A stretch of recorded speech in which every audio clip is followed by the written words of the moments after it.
TDP అధినేత చంద్రబాబుతో NDA కూటమి నేతలు సమావేశమయ్యారు. ఈ సమావేశానికి జనసేన అధినేత పవన్ కళ్యాణ్తో పాటు ఏపీ బీజేపీ చీఫ్ పురంధేశ్వరి కూడా హాజరయ్యారు. అనపర్తి, ఉండి స్థానాలపై ఈ సమావేశంలో చర్చిస్తున్నట్లు సమాచారం.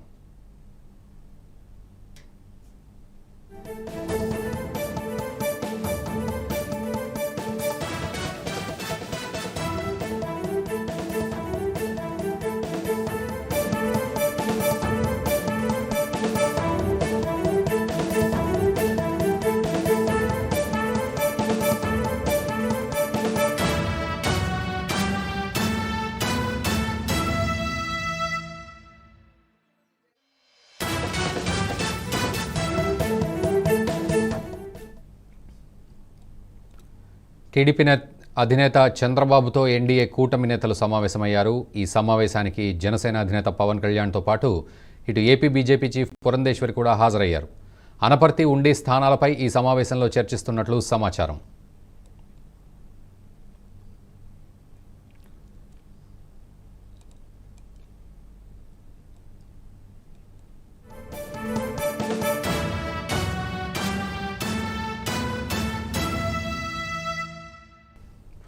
రైట్, ఇక ఇదే అంశంపై మరింత సమాచారం మా ఎగ్జిక్యూటివ్ ఎడిటర్ శివప్రసాద్ ఫోన్ లైన్లో అందిస్తారు. శివప్రసాద్, చెప్పండి, ఇటు టీడీపీ అధినేత చంద్రబాబుతో ఇటు ఎన్డీఏ కూటమి నేతలు సమావేశమైనట్లుగా తెలుస్తోంది. ఎజెండా ఏమిటి? పూర్తి అప్డేట్స్.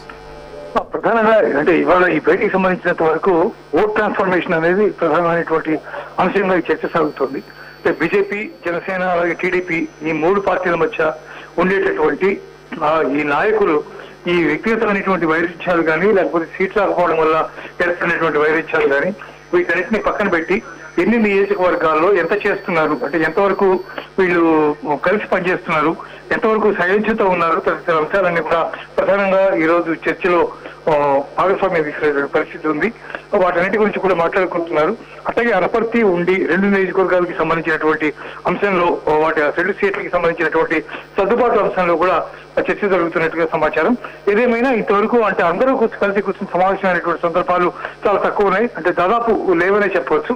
అందువల్ల ఈ మూడు పార్టీకి సంబంధించినటువంటి నేతలందరూ కూడా కలిసి ఒకే చోట కూర్చొని ఈ సమావేశం నిర్వహించడం ద్వారా అంతర్గతంగా ఉన్నటువంటి పొరపత్యాలు కానీ ఏమైనా ఇబ్బందులు కానీ అవన్నీ ఉంటే వాటిని పరిష్కరించుకోవడం వాళ్ళ యొక్క ప్రధానమైనటువంటి లక్ష్యంగా కనిపిస్తోంది. చాలా చోట్ల ఓట్ల పోలరైజేషన్ జరిగేటటువంటి పద్ధతి కనిపించట్లేదు. చాలా గ్యాప్స్ ఉన్నాయి మధ్యలో. అటు బీజేపీ కింది స్థాయి నేతలకి కానీ కింది స్థాయిలో కార్యకర్తలకు కానీ వీళ్ళెవరికి కూడా బీజేపీ టీడీపీ ఈ పొత్తు అనేది వాళ్ళెవరు కూడా దాన్ని ఇష్టపడట్లేదు. ఆయన కూడా అధిష్టానం నిర్ణయించింది కాబట్టి ఈ పొత్తు కుదిరింది, అట్లాగే జరుగుతోంది. ఉండే కలిసి పనిచేసేలా వాళ్ళని ప్రోత్సహించడం లేకపోతే వాళ్ళకి సర్ది చెప్పడం అనేది ప్రధానమైనటువంటి ఇబ్బందులుగా కనిపిస్తున్నాయి. వీటన్నిటికీ సంబంధించి ఈ సమావేశంలో చర్చ సాగుతోందని మనకున్నటువంటి సమాచారం. దీని మీద బహుశా దాదాపు ఒక 1 hour 1.5 hour పాటు చర్చ జరిగే అవకాశం ఉంది. ఒకవేళ ఏమైనా లోటుపాట్లు ఉంటే వాటిని ఎట్లా దిద్దుకోవాలి, ఏ రకంగా ముందుకెళ్ళాలి అనే అంశాల మీద ఈ చర్చ ప్రధానంగా జరిగే అవకాశం కనిపిస్తూ ఉంది.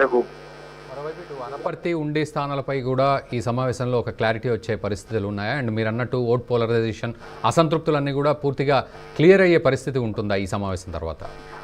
క్లియర్ అయ్యే పరిస్థితి ఉండకపోవచ్చు. ఎందుకంటే క్లియర్ చేయడానికి ఒక కార్యకర్త, ఇతర కార్యకర్తలు అయితే క్లియర్ చేయొచ్చు, కానీ ఇంతమంది నేతలకి ఇంతమంది కార్యకర్తలకి క్లియర్ చేయడం అనేది చాలా కష్టసాధ్యమైనటువంటి విషయం.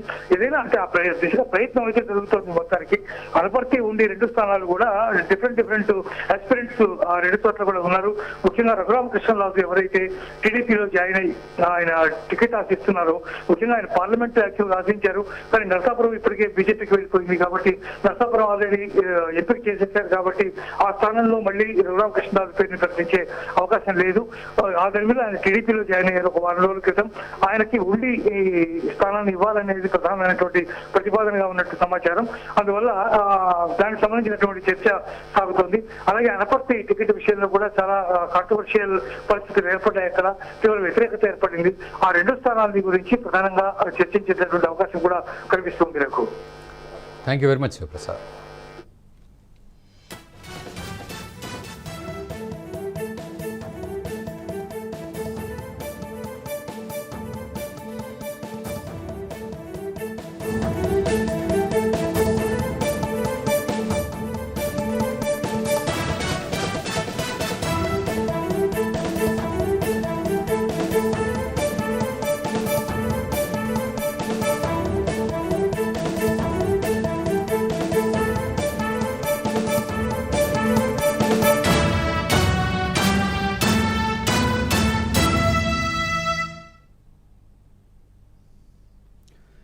దేశంలోని మెజారిటీ